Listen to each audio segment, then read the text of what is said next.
Welcome to Wesley Impact. I'm Keith Garner here at a busy Wesley Centre today. I'm visiting church congregations in the heart of downtown Sydney, and we're getting ready, as you can probably hear, for a special event this afternoon, a service. But how important is it to have a listening ear when you most need it?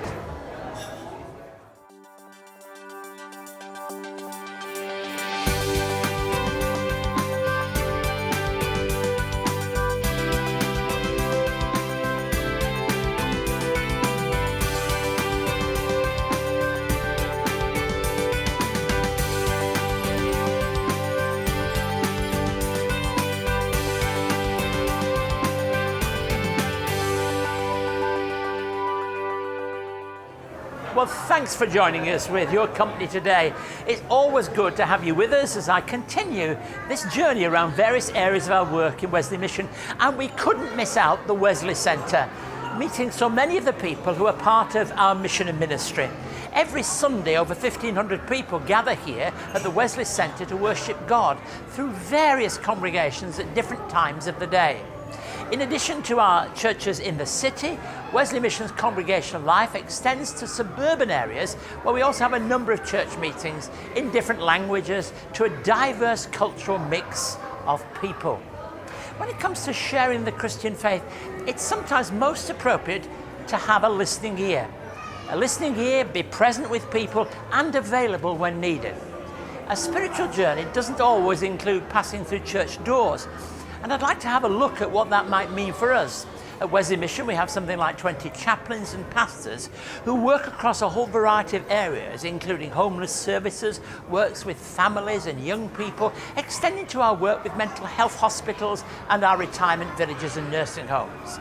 The work of a chaplain must never be unnoticed, must never be undervalued. Now, I'll be speaking with Jo Garrett, one of the chaplains, to show us something of what it really means for her to express love to those people that she's seeking to serve. We'll also be joined by Liv Chapman in the Wesley Impact studio, singing My Jesus, I Love You. And I'll continue in the series looking at characters in the Bible which make such an important story.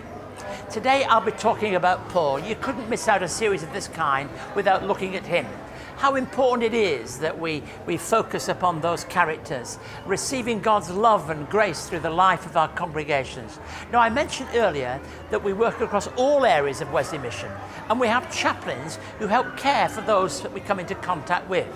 Before speaking to Jo Garrett in a few moments, we'll take a look at the kind of work that she and we do in a range of services that we provide. Bolstered by our strong Christian roots, the organisation has a vibrant spiritual centre that we call Wesley Congregational Life, encompassing worship services, community groups and pastoral care.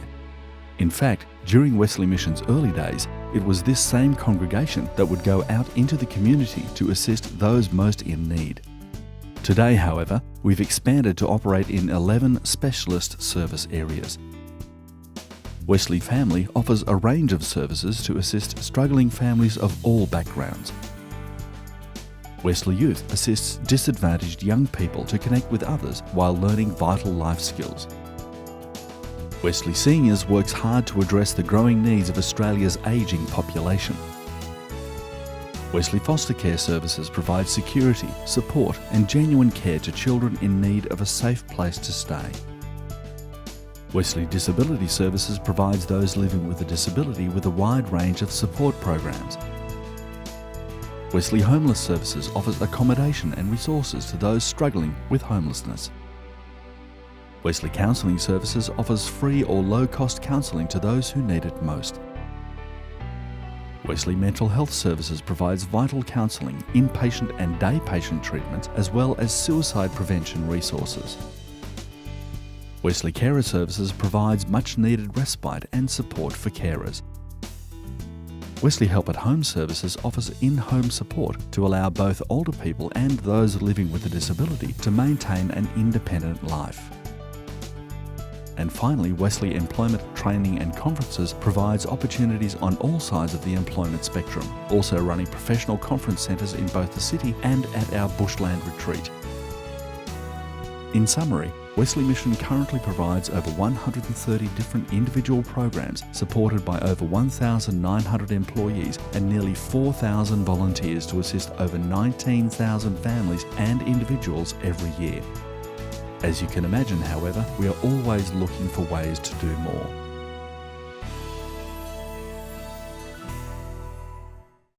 If you would like to see more of the work of Wesley Mission, visit wesleymission.org.au.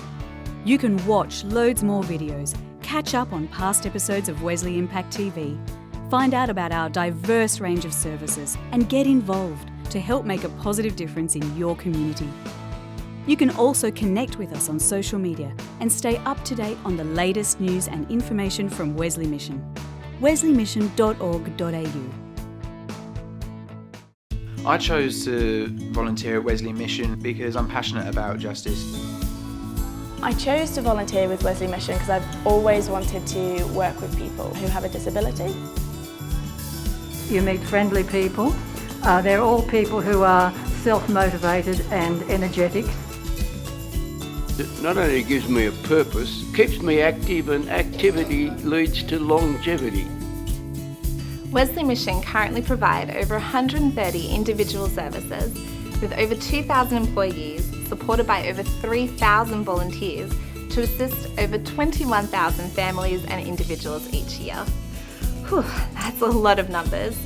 So as you can imagine, we are always looking for more volunteers to help. So please, volunteer today. Visit our website, wesleymission.org.au. You will not only be meeting new and interesting people, but you will be doing all the good you can, because every life matters. If you want to find out more about Wesley Mission services, the various services we have, go on the website at wesleymission.org.au and you'll find out much more there. You want to write to me at Wesley Impact TV, impacttv@wesleymission.org.au. I'd be very pleased to respond to any personal contact that comes. Now, we're between services. We've just finished one service. We're getting ready for another. And I just managed to find the space to talk to one of our chaplains. And I've managed to find the space to talk to Joe Garrett, who's worked with us for some time. And I think you'll enjoy our conversation. Good to talk to you, Joe. Thank you. You've worked at Wesley Mission for a number of years, not just as a chaplain. What were you doing first of all? When I first came across to Wesley Mission, I actually was working in our Wesley Dalmar as a case manager, working with children and that kind of a thing. And it was amazing. It actually gave me a love for the mission, which has actually led me into the role that I'm doing. When I ask our chaplains what they do, we're invariably having to change the ground because the work's changed. What's the areas of work that you cover? The main areas that I cover are anything to do with families. Pretty much anything related to children, families, young people is my patch. Now, obviously, it's all confidential, but what's a day like for you? Every day can look very different. Like you can have a day plan where you plan to do a team meeting or something, but you might get a phone call where maybe a staff member has just lost a loved one, or maybe a carer is going through a tough time. So pretty much my role is working with the staff, with the managers to where they need me on that particular day. So, you know, a typical day could be starting off with a team meeting where I bring a devotion to the staff. Then I may end up going out to a carer's home and spending some time there. Then I may end up catching one-on-one with a staff member. Or another thing could be just sitting in an office with staff, having morning tea with them, lunchtime with them, whatever that looks like. You find it exciting, interesting, challenging? I think all three of those. I think exciting because it's pioneering ground that's not always done in a lot of organisations. Challenging because you can sit with very vulnerable, broken people and you get to hear stories of people's inner worlds and they trust you. So that can be challenging sometimes to walk alongside them without carrying that home yourself. And it's exciting because every day is fresh and new and I wake up each day and I have my devotional myself or spend time praying in God's word. I'm like, God, use me today, whatever that looks like. Joe, you're involved in what we call chaplaincy work, so that's very much part of pastoring, ministering. But it's not the regular kind of ministering that people think of. Many people who join us on the programme will think of their local church and their minister. What is the difference between that and a chaplain? I think the difference is you don't have one set of people that you're working with day in, day out. And if you're in a congregation, you've got set people that come each Sunday, each weekend service and spend time with you, get to input into them. Whereas in a chaplaincy role, I've got hundreds of people I work work with, and it looks very different. I don't preach to them every day. I might sit alongside, I might pray with someone, or I may be with someone that doesn't have a faith and I'm a listening ear to them. So I guess the difference between, say, a full-time pastoral role with a local church versus a chaplain is you need to build people's trust big time to open up to you, and you can't necessarily be praying for every single person that you meet. You very much are guided by the person. Look, you mentioned listening, and we also talk. So what's the balance between the two? Because I think it's one of the great secrets, isn't it, of effective pastoral care and pastoring. I think the difference is you've got to treat every person as an individual. And I think sometimes people just need to talk and share with you, and you actually just need to listen. And just a simple you stopping and spending time with someone can make a really big impact on them and a really big difference to them. And sometimes they don't want you to talk. Sometimes people actually just need to be that confidential listening ear. And so I think every person I encounter is different. Every person is different. Every meeting I have, every one-on-one is different. And it's based on where that person's at and where they want me to, I guess, sit with them in that place. Joe, as we've talked before, I think it's difficult to talk about these things because they're personal and they're confidential. Give us a couple of examples, without telling us where they are, of the kind of difference a chaplain can make. You know, there's been situations where I know one staff member had a child who was very, very unwell. And I was actually able to sit with that staff member in the hospital with them, spend time with them, organise meals for them, that kind of thing, practical help, which made a really big difference to them. Even our out-of-home care sometimes with, you know, carers have been going through a tough time and the chaplain just gone, spend time with them, just sit with them, care for them, that kind of a thing. So it has a big impact, and I'm finding the longer I'm in the role, the greater the effect I can have, because people get to know us. So I think it's really important for a chaplain not just to be a name, but actually someone that people know and feel they can trust. So I think the more I do this role, the greater opportunities I have to sit alongside people, because I'm not a stranger anymore. Yeah, and sometimes it can be difficult. Let's kind of have that honesty element of it too, because all ministry is not, if we only had a little book of answers that we could just get out, sometimes it can be difficult, can't it? Definitely difficult, and sometimes I don't have the answer. And I'm actually okay to say that to someone. Like, look, I actually don't know what to say other than be a listening ear to you, other than to say I care about you, let me pray for you. And I think it's okay to say we don't know. And I think it's okay to walk away from situations just going, I'm not sure, and try and find out the best way we can help without breaking confidentiality.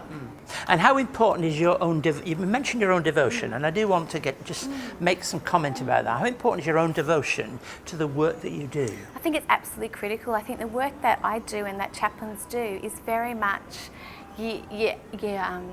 giving of yourself continually. So you're pouring out continually. So I know for me, spending that time every day, reading the Bible, praying, spending time with Jesus, what actually fills me up to then be able to give out to other people. Without that, I think you'd be running on empty all the time. So it's critical, really important to do that every day. Joe, it's been good to have you on the team. We look forward to many more years of you serving with us and the contribution that you make.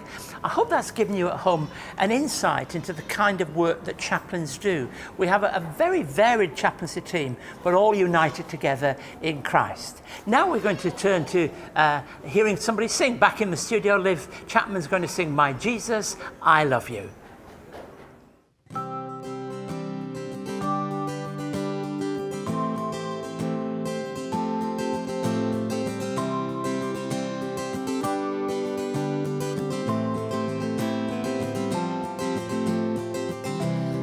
Jesus, I love thee.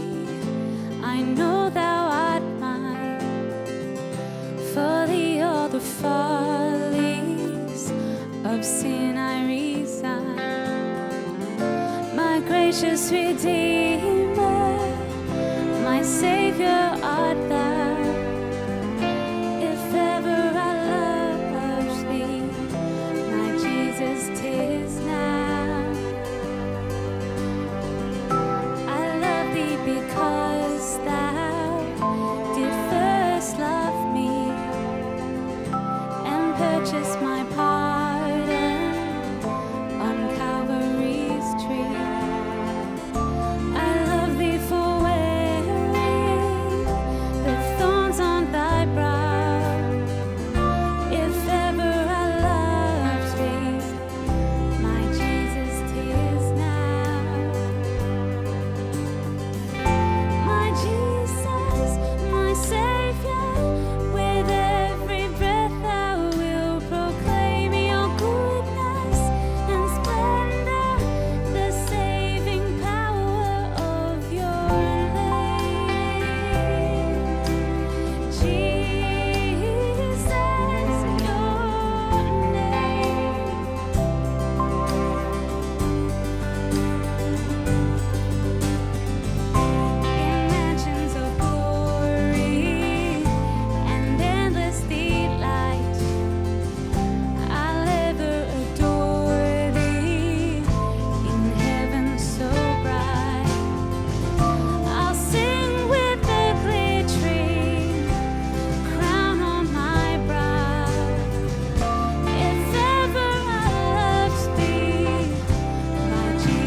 Over the years of Wesley Impact, Keith Garner has had hundreds of conversations sharing stories of hope, resilience, love and the Christian faith.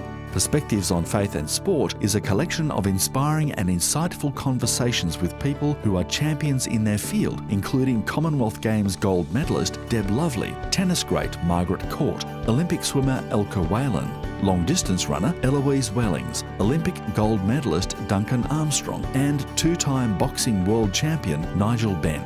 Each conversation shares a unique perspective on sport and the achievements of notable sporting greats, and collectively presents a broad cross-section of athletes and how their faith has changed their lives. Perspectives on Faith and Sport is the second instalment of a 3-part series and is available now from Wesley Mission. To find out more, contact Wesley Mission on 02 9263 5555 or email impacttv@wesleymission.org.au. Caring for a child with disability is more than a full-time job. It's 24 hours a day, 7 days a week, non-stop caring. Sadly, without a break, this constant strain will take its toll. Help us give carers a break before they break down. Donate to Wesley Mission Disability Services before it's too late. Now, please do visit our website if you want to find out more about what we do in our congregations and services. The address is on your screen now, wesleymission.org.au. Now, as I said earlier, I'm in the Wesley Centre. I've got lots of fun activities, young people, children, noise, singing, all going on, because on any given Sunday, up to 1,500 people gather here to worship and share God's love together. So I'm inviting you, if you're in Sydney or you visit Sydney on any given weekend, do join us here at the Wesley Centre.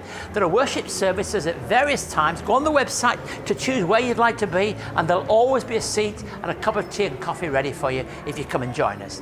I'd like to continue now in looking at a series of characters in the Bible that were so important in developing the Christian story.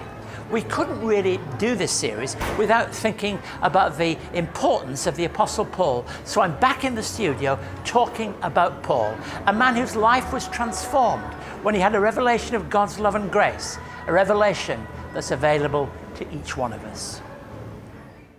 Now, in these characters of the New Testament, Paul, in some senses, is a living paradox. Just think for a minute of the various aspects that are true about him. He's a strict and pious Jew of good standing. He's a native of Tarsus in Cilicia, a freeman of the Roman Empire. He believed in the special privileges of Judaism on the one hand, and yet he becomes an apostle to the Gentiles. He was passionate, but he was something of a mystic also. All of that's true about him. But when Paul tells his story later on in the Acts of the Apostles, when we read that story of what happened to him, we get a picture of what the transformation was really all about. In Acts 22, I'm going to read verses 6 and 7, and then 10, 12, and 15. So first of all, in 22, 6 and 7. About noon, as I came near Damascus, suddenly a bright light from heaven flashed around me. I fell to the ground and heard a voice say to me, Saul, Saul, why do you persecute me? Who are you, Lord? I asked. And then later on in verse 10 in the same chapter, what shall I do, Lord? I asked. Get up, the Lord said, and go into Damascus. There you'll be told all that you've been assigned to do. And then it reads on further on in verse 12, a man named Ananias came to see me. He was a devout observer of the law and highly respected by all the Jews living there. And then further on in verse 15, you will be his witness to all people of what you've seen and heard. You see, Paul was changed, but he was then given a purpose. Paul wasn't one of the original 12, but was considered an apostle in his own mind because of the unique nature of his conversion. From the comparative obscurity of Tarsus, reflects upon his life, can fill libraries the world over. He becomes a missionary. He reaches a whole world of people, and he eventually gets to Rome. Now, when he wrote the letter to the Romans, probably the most preached and read of all the epistles Paul ever had, and wrote, the one that has perhaps guided communities and guided Christian thinking, he'd never been to Rome. But he anticipated one day getting there, and he did. But when he arrives there, he will be in chains. He had an amazing ability to cross boundaries, to make Christ available for many. For me, the key to all this is summed up in the words of some of his texts. At the beginning of Romans, he says, I'm not ashamed of the gospel. And then in Corinthians, he said, I've become all things to all people. See, Paul might be the source of much conjecture and even disagreement, but what is indisputable is that when this conversion happened, Christianity took on a whole new way of living, and it spread throughout not only the whole Roman Empire, but to the ends of the earth, a marvellous conversion experience. It lies at the heart of all of our lives. Sometimes it happens in a moment. Sometimes it happens over a period of time. And even when it happens in a moment, we look back and we say to ourselves, gosh, people were praying for me, people were helping me, and I can see how some of those little pieces all now fit into place. So this apostle wasn't ashamed of Christ. He never would be. And if we follow Jesus Christ, if we're engaged in the good news of the gospel, if we're involved, whether it's in our local church or beyond, we need to be a people prepared to stand up for what we believe to be right. Sometimes that's standing up for those things that we need to be about in terms of justice in our society. Sometimes it's engaging and discussing and debating the issues of the day. But in all things, it is to be true to what we believe is right in Christ. So I'm grateful of all these characters in the New Testament that we've managed to find a place for Paul. Possibly the best of all the apostles in terms of the communication skills that he had. Many of them were written skills. Many of them were building situations where he could cross the bridges. But in all things, the honour was given to Christ. For you can't tell the story of Saul, who became Paul, without talking of the God in Jesus Christ who changed him. Now, we don't all change our names. We generally keep our own names. Some change them when they get married or when they enter into relationships. But for all of us, we are changed if we belong to Christ. That change is deep, it's profound, it's transformational. It affects the way that we live, it affects the way we talk, it affects the way we see the world. All of us are affected by the world around us. But the great thing is this, that the wonderful attraction of Christ can give us a new vision and a new purpose. And if you've never found that the warmth and attraction of Jesus Christ, you can open your heart and you can find him, you can know him, you can believe in him today. If you would like to contact Keith and find out more about today's program, write to us at Wesley Mission, Post Office Box A5555, Sydney South 1235, or you can send an email to impacttv@wesleymission.org.au. On our website, you can catch up on past episodes of Wesley Impact, find out more about our work, read online magazines and articles, and connect with us on Facebook, LinkedIn, Twitter, and YouTube. You can also connect to Keith's blog and stay up to date on all of the latest news and information from Wesley Mission. wesleymission.org.au. Thank you for being part of our programme today. I hope you found the conversation with Joe Garrett inspiring and you found it interesting to talk about the Apostle Paul. Before any service, there's always fun as people gather, and it's certainly true today. Many people are already in the theatre for a service that's about to begin. But we just have a few now coming late, as we always do at church, coming to share with us in this service. And if you want to join us on any given Sunday or at events during the week, go onto our website, find out more information on wesleymission.org.au. And if you've got any questions about the Christian faith in general or any area of our work, I'm always excited and thrilled to be able to answer questions in that way. Contact me at impacttv@wesleymission.org.au. Please do join us again next week on Wesley Impact. Thank you and may God bless you.